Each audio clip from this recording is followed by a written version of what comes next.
Okay, hello. Today we're going to be taking a look at how to fake a rolling shot. So have you ever seen some of those really nice pictures on Instagram or in car brochures where it's the car moving, but then the background is all blurry, the car is crystal clear in focus? The way they normally do that is they have another vehicle driving in front and someone actually matches the speed and then someone else takes a picture out the window of the car so it appears still but with the background all blurry and moving. You don't have to do any of that. I'm going to show you how you can do it with just a camera and some great pictures of cars. So obviously step one is then go out and take some pictures of cars. Make sure you don't have too many people in the shots. Make sure if there's any license plates, you're going to need to Photoshop that out.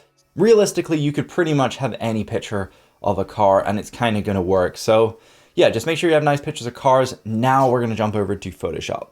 Okay, so now we're on Photoshop. I've got my picture of a car, which is already imported, and I've also blanked out the license plate just because I'm showing you guys, so I don't want some random person's license plate to be in my video.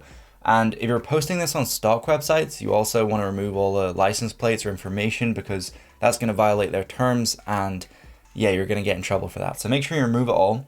And then the first step is to actually use the pen tool. So make sure you have a copy of the background layer, so just Command J or Control J. And you're going to get this copy up here. And then you want to go ahead and grab this pen tool.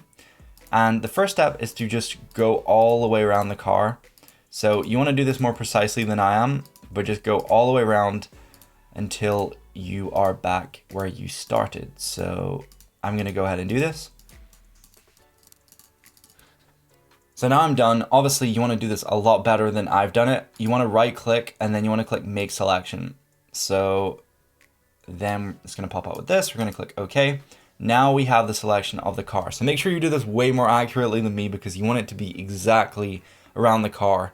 So I've gone over it. I've made it a little bit better. Make sure you do Command J once it's selected. That's going to create this new layer with just the car. So just your selection. And then make sure you right click, hit select pixels on that new layer. Jump down to your background layer copy. And then you want to go ahead and do edit, then content aware fill. So that's going to go ahead and remove the car. As you can see, it doesn't need to be the best. It just needs to roughly kind of get it out of the frame. Then you're going to hit OK. So that's actually removed the car. If I turn off this new layer I've created with the selection, then you're going to see the car is roughly removed, which is what we're looking for. So once you've done that, you want to hold Shift and you want to click the background layer copy and this new content aware fill layer, and you want to merge them. So just do merge layers. Now you've got that one layer. So now we've done that, we can turn back on our car, and now this is where we need to add the blur effect.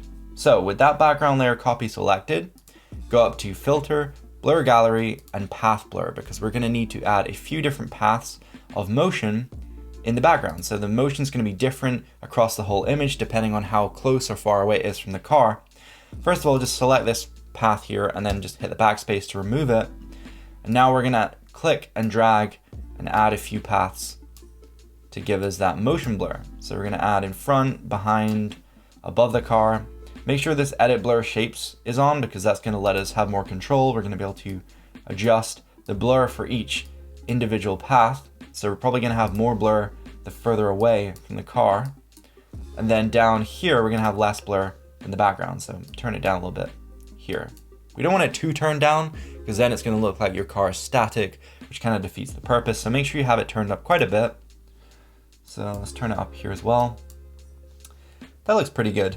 So now we've went and applied the blur. Pretty much it looks almost done. The only thing giving it away is the back of the car is still in focus, because if you were to take this picture, that would definitely be out of the area of focus. It would definitely be blurred at the back. So we're going to apply some blur. So select this car layer, Command J to copy it, and then we're going to go up here to filter, and then we're going to add some motion blur. So add some motion blur and obviously set it in the direction that the car is moving. So probably this direction.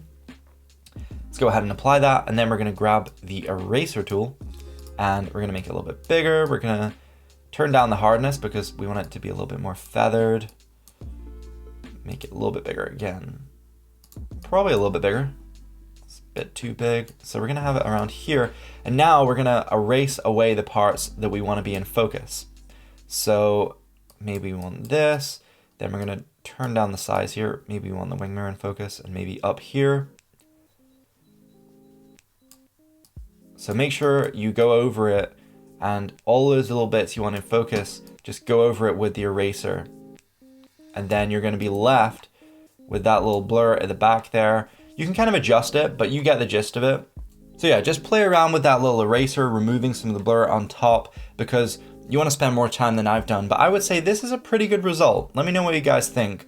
But I would say this is quite a good result considering we don't own the car wasn't moving, and we weren't in another vehicle taking this picture. We just took a picture at the side of the road. So yeah, I would say that's pretty good. Probably could add some lights or some more effects, but realistically, that is how I add the motion blur to make it look like the car is moving. So that's how I fake my rolling shots. So yeah, hopefully you enjoyed the little tutorial. If you want some more tutorials or you want to follow me on Instagram, you can check out some more photos I've posted there. But thank you so much for watching. I will see you guys later, and I'm going to do a video very soon on this 17 to 40 mil lens. So this is just the adapter right here, but it's an EF lens, it's a budget lens, and I'm super excited to try it on my Canon R6. So yeah, I'll see you guys later. Peace.